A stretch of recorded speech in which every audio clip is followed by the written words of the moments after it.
My dear children, 5 of my children, all in God's school of trial.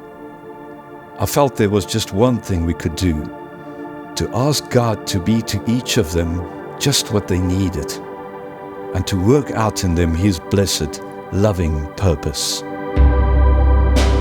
Ek is Richard Holloway en ek is deel van die Woordfees geleentheid wat ons 'n bietjie oor Andrew Murray se briewe oor sy kinders praat.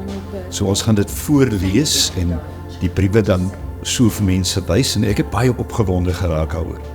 Want Andrew Murray se seun, Haldane, het 'n brief geskryf aan sy pa waar hy eintlik vir sy pa sê dat hy glo nie meer, dat hy sukkel om te glo in sekere leerstellings van die kerk, veral die hele ding van dat daar enigstens mense is wat hel toe gaan, as jy God se genade begryp. En dit het nogal vir my aangegryp, en dan ook hoe Andrew Murray hom beantwoord. Dis regtig waar insig gee. So moet dit nou nie mis nie. Die optrede is die 3de Oktober en dit vind plaas om 10 uur hier in die kapel by die Kweekskool.